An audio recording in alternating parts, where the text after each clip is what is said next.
Welcome students. Board exam 2024 कक्षा 8 जो गणित का पेपर है वो शेखावटी मिशन ज्ञान के द्वारा जारी किया गया संपूर्ण सॉल्यूशन मैं आपको यहाँ बताने वाला हूँ। गणित का पेपर आपके होने वाला है 30 मार्च को पूरे राजस्थान के अंदर। तो उस पेपर का संपूर्ण सॉल्यूशन है, बहुत ही अच्छे तरीके से मैं आपको समझाने का प्रयास करूंगा। तो पेशेंस बना करके आपको वीडियो को पूरा देखना है और चैनल को सब्सक्राइब करने के साथ साथ वीडियो को लाइक और शेयर कर देना है। इसके अलावा आप यदि इसकी पीडीएफ प्राप्त करना चाहते हैं तो हमारे टेलीग्राम ग्रुप को ज्वाइन कर सकते हैं, जहां पर इसकी संपूर्ण पीडीएफ आपको मिल जाएगी। पेपर बहुत ही अच्छे तरीके से मैं आपको समझाने का प्रयास करूंगा। तो चलिए वीडियो को देखना शुरू करते हैं। यहाँ पर ये आप देख रहे हैं शेखावटी मिशन ज्ञान द्वारा जारी गणित का मॉडल पेपर। यहाँ पर देखिए सबसे पहले आपको 2 घंटे और 30 मिनट का समय मिलता है और 80 नंबर का आपका एग्जाम होता है। मैं आपका इस वीडियो के अंदर पूर्ण सॉल्यूशन करवाने वाला हूँ, तो पेशेंस बना करके देखिए। वीडियो 10 से 15 मिनट का लंबा हो सकता है, लेकिन आप इसको अच्छे से देखेंगे तो पूरे पेपर के अंदर हूब टू हूब आपको पेपर मिलने की परीक्षा में संभावना है, जहां से आप अच्छे नंबर प्राप्त कर सकते हैं। चलिए सबसे पहला क्वेश्चन है आपका 3/2 गुणा 4/3 का मान कितना होगा। तो आपको क्या करना है, देखिए इस 3 को इस 3 से काट दीजिए। 4 ऊपर रह गया, 4 नीचे रह गया 2, तो 2 का भाग 4 में देंगे तो क्या आ जाएगा, 2 आ जाएगा। तो यहाँ पर ये ब आपका राइट आंसर हो जाएगा। इस तरह से आपको कोई भी सवाल आ जाए तो जो संख्या कटती है उसको काट करके भाग दे करके जो उसका हल है वो लिख देना है। दूसरा क्वेश्चन है 3x - 1 बराबर 14 समीकरण में x का गुणांक क्या होगा। तो देखिए यदि x का गुणांक 1 हो तो 3 गुणा x करेंगे, 3 में से 1 घटेगा 14 नहीं आएगा। 14 हो तो x का मान 14 होगा, 42 में से 1 घटेगा तो भी 14 नहीं आएगा। x का मान 3 ले ले तो 3 3 9, 9 में से 1 घटेगा तो भी 14 नहीं आएगा। और 0 ले ले तो 0 हो जाएगा, 0 - 0 तो माइनस में 1 आना चाहिए। यानी ये चारों ही ऑप्शन है थोड़े गड़बड़ छप गए हैं। तो यहाँ पर x का मान होना चाहिए था 5। कितना होना चाहिए था, 5 होना चाहिए था, जो यहाँ ऑप्शन में नहीं है। तो ये मिस टाइप हो गया है। आपको यदि 5 लिखा हुआ इस तरह तो सही होगा। जैसे देखिए x का मान 5, तो 5 3 15, 15 में से 1 जाएगा 14। ठीक है, इस तरह से आपको मान निकालना होगा। अगला है समांतर चतुर्भुज में आसन कोणों का योग होता है। तो समांतर चतुर्भुज के अंदर हमेशा ही आसन कोण होते हैं वो 180 डिग्री के होते हैं। ठीक है आसन कोण का मतलब जैसे मान लिया जाए ये एक समांतर चतुर्भुज है। ठीक है, तो इसके अंदर ये वाला और ये वाला कोण है, इनको आसन कोण कहते हैं और इन दोनों का योग हमेशा 180 डिग्री होता है।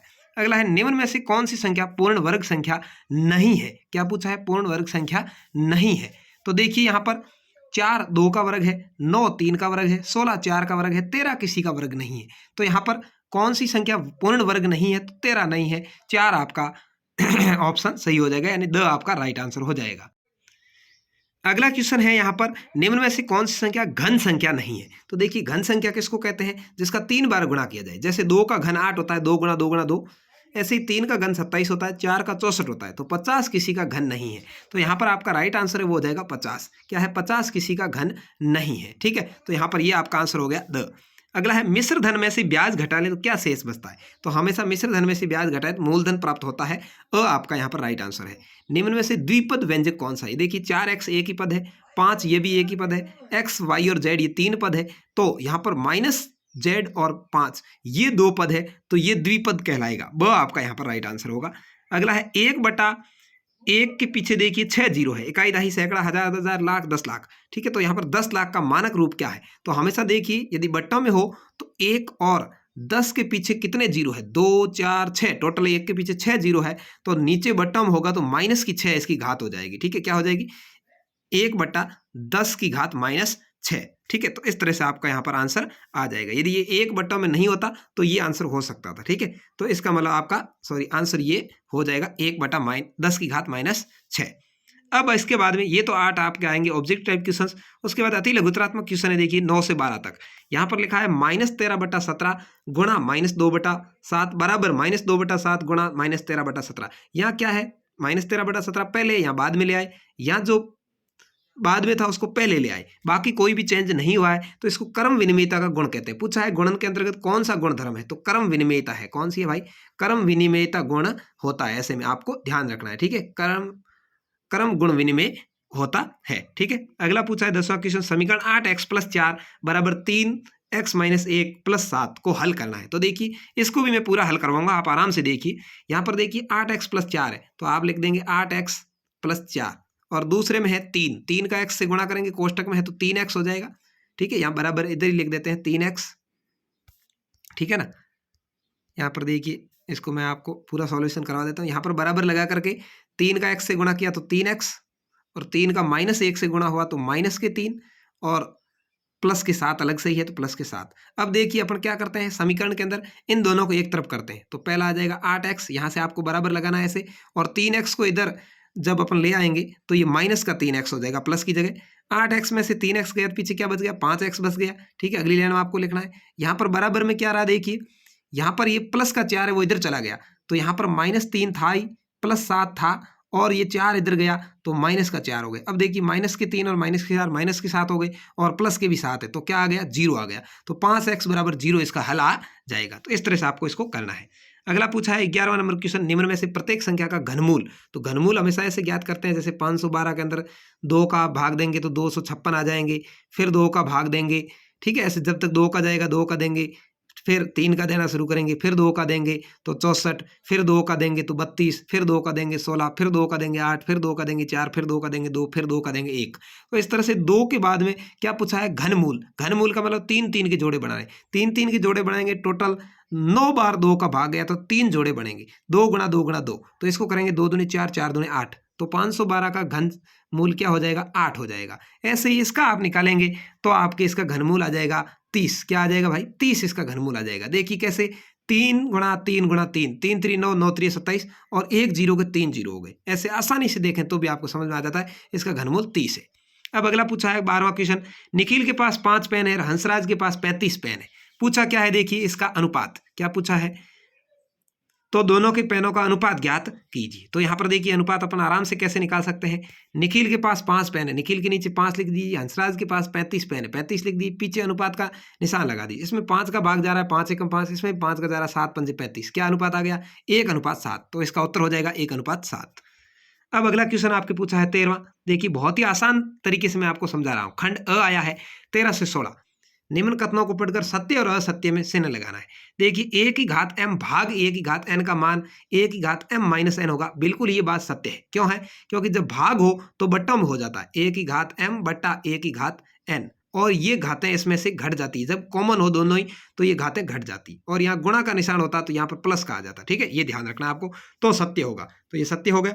9 की घात 15 में घात का मान 9 है, ये बात असत्य है। क्यों, क्योंकि यहाँ आधार 9 है, घात तो 15 है। ठीक है, ऐसे 5 की घात 7 गुणा 5 की घात -4, यहाँ देखिए आधार दोनों का सेम है 5, यहाँ पर घात 7 है या माइनस की 4 है, तो क्या हो जाएगी, 7 में से माइनस का 4 घट जाएगा तो 5 की घात -3 हो जाएगा। ये बात बिल्कुल सत्य है। अगला है 5 की घात 3 कोष्टक घात 4, कोष्टक से बाहर घातें हो तो आपस में गुणा हो जाता है घातों का। ठीक है, तो 4 3 12, 5 की घात 12, बिल्कुल 5 की घात 12 लिखा, ये बात भी सत्य है। तो यहाँ पर पहले में सत्य, दूसरे में असत्य, तीसरे में सत्य, चौथे में सत्य हो जाएगा। कैसे होगा वे भी मैंने आपको अच्छे से बता दिया है। आपको यदि वीडियो पसंद आ रहा है तो अपने दोस्तों तक इसको जरूर शेयर कर देना है, चैनल को सब्सक्राइब जरूर कर देना है, और इसकी पीडीएफ प्राप्त करने के लिए आप डिस्क्रिप्शन में दिए गए टेलीग्राम ग्रुप को ज्वाइन कर सकते हैं। चैनल को जरूर सब्सक्राइब करें दोस्तों। चलिए, रिक्त स्थानों की पूर्ति कीजिए। वर्ग का प्रत्येक कोण क्या होता है भाई, समकोण होता है, 90 डिग्री का होता है, आपको भरना है। सम चतुर्भुज में विकर्ण परस्पर क्या होते हैं, सम द्विभाजित होते हैं। ठीक है, सम चतुर्भुज इस तरह से बना होता है, मान लिया जाए तो ये जो इसके होंगे आपस के अंदर सम द्विभाजित होंगे। ये विकर्ण है दोनों ही,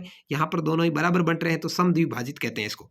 त्रिभुज के अंतः कोणों का योग, अंतः का मतलब होता है अंदर के कोण, त्रिभुज के अंतः कोणों का योग कितना होता है, हमेशा 180 डिग्री ही होता है। ठीक है, अगला पूछा किसी बहुभुज के बाहें कोणों के मापों का योग कितना होता है, तो बाहें कोण किसी भी बहुभुज के होंगे वो 360 डिग्री होंगे।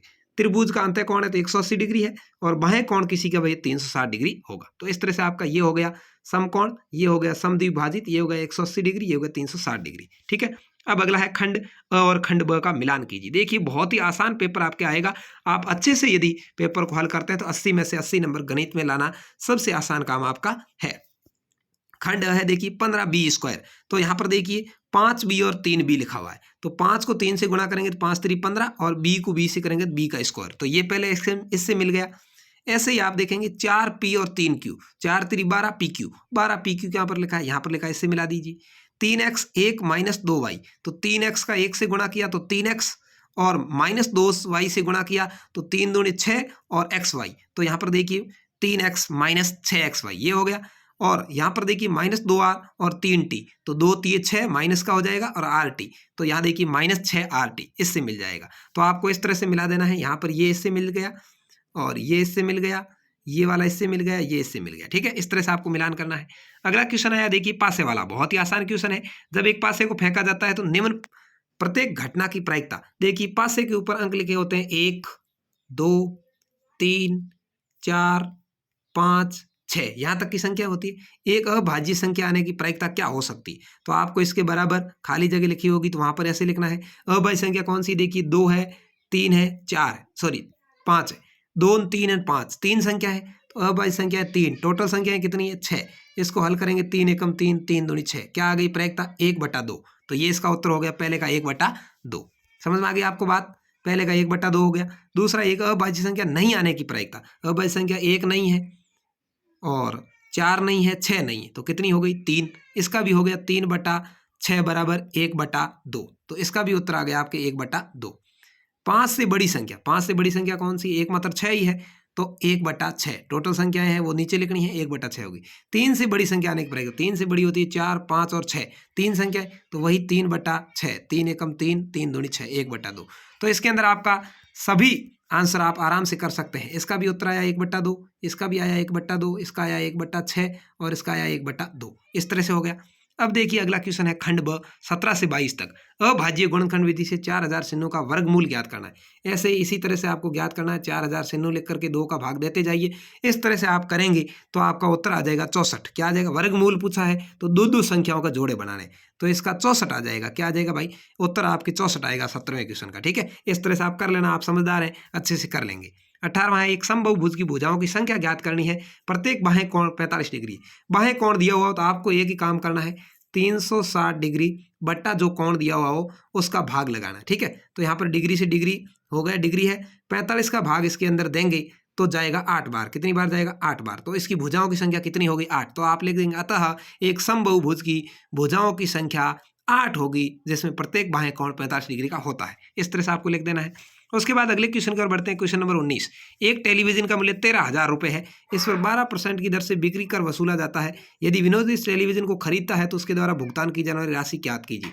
तो इसमें आपको क्या करना है? 13,000 रुपये, तो इसका जो मूलधन है वो लिख देना है, गुणा 12% है तो 112 लिख देना है, और बट्टा 100। इसको जब आप हल करेंगे तो आपके उत्तर आ जाएगा। क्या करना है? देखिए 2 जीरो से ये 2 जीरो कट गए। अब केवल 130 और 112 को आप गुणा करेंगे तो आपका आंसर है वो आपके सामने निकल करके आ जाएगा 14,560 रुपये। कितना भाई? 14,560। करके देख लेना, और इसी तरह से कोई भी सवाल आ जाए तो आपको करना है। ठीक है, अगला सवाल है 20वां। एक छात्रावास में 100 विद्यार्थी है। उनके भोजन की सामग्री 20 दिन के लिए पर्याप्त है। यदि उस समूह 25 विद्यार्थी और आ जाए तो ये भोजन सामग्री कितने दिन चलेगी? देखिए टोटल विद्यार्थी कितने हैं? 100। क्या करना है आपको? जितने भी टोटल विद्यार्थियों संख्या वो लिख देनी है, और कितने दिन भोजन चलेगा उसका गुणा कर देना है। अब कितने आदमी यूज लेने वाले हैं? 25 और आ गए तो 100 में 25 और जोड़ दो, कितने हो गए? 125 का भाग लगा दो। कम हो गए तो उसको 100 जितने थे उसमें से घटा दो। यही सिस्टम करना है। तो देखिए यहाँ पर मैं इसको हल करूंगा तो इसमें 5 का भाग जा रहा है, 20 पंजे 100, इसमें भी 5 का जा रहा है, 25 पंजे, ठीक है, 125। अब इसके अंदर देंगे तो 5 का भाग जा रहा है, पंजे की 25, इसमें भी 5 का जा रहा है, 4 पंजे 20। फिर 5 को इससे काट देंगे तो 4 पंजे 20, नीचे कुछ भी नहीं रहा, ऊपर रहा 4 गुणा 4, तो 4 को 4 से गुणा किया, क्या आ गया? 16। तो आपके ये भोजन सामग्री कितने दिन चलेगी भाई? 16 दिन चलेगी। तो आपको लिखना आता है ये सामग्री 16 दिन चलेगी। इस तरह से है। इसके बाद में कुछ बड़े क्वेश्चन है जिनको यहाँ पर हल करवाना संभव नहीं है, तो मैं आपको ये क्वेश्चन दिखा देता हूँ, आप अच्छे से हल कर लीजिएगा। मुझे उम्मीद है मैंने आपकी पूरी मदद करने की कोशिश की। यदि ऐसा है तो आप चैनल को सब्सक्राइब करके वीडियो को अपने दोस्तों तक जरूर शेयर कर देंगे। और यदि बाकी के और भी मिशन ज्ञान के 2 पेपर है वो यदि आप सॉल्यूशन चाहते हैं तो मुझे आज ही कमेंट करें, जिससे कि 30 मार्च की एग्जाम से पहले पहले मैं आपके लिए वो सॉल्यूशन ला सकूं। चलिए यहाँ पर 21वां है समीकरण, ये हल करना है। 22वें के अंदर 40 व्यक्तियों वाला ये भार की संख्या का आपको आयत चित्र प्रदर्शित करना है, कुछ भी नहीं करना है। इस तरह से आपको एक आंकड़े बनाने हैं। 40 से 45 के बीच में कितने हैं? 4 है, 12 है, इस तरह से आपको बनाना है। 23वें में निम्न व्यंजकों के गुणनखंड आपको करने हैं, या अथवा हम आप चाहें ये वाला क्वेश्चन कर सकते हैं। 24वें के अंदर आपको घनाकार डिब्बे वाला या घनाभ की डिब्बे वाला, और नीचे अथवा में चतुर्भुज वाला ये कर सकते हैं। 25वें के अंदर उपयुक्त पैमाने का प्रयोग करके तालिका द्वारा कार द्वारा तय की गई आपको दूरी दिखानी है। इस तरह से यहाँ पर देखिए, और फिर अ और ब फर्स्ट और सेकंड का उत्तर देना है, और यहाँ अथवा में आप ये भी कर सकते हैं। तो ये था मिशन ज्ञान का एक पेपर। बाकी के 2 पेपर भी यहाँ पर है, देखिए यहाँ से नीचे। तो इसकी PDF आपको टेलीग्राम ग्रुप ज्वाइन करने पर मिल जाएगी, और इनका सॉल्यूशन चाहिए तो कमेंट जरूर करें और वीडियो को शेयर करें। धन्यवाद, जय हिंद, वंदे मातरम। आपका एग्जाम बहुत बढ़िया हो, बेस्ट ऑफ लक।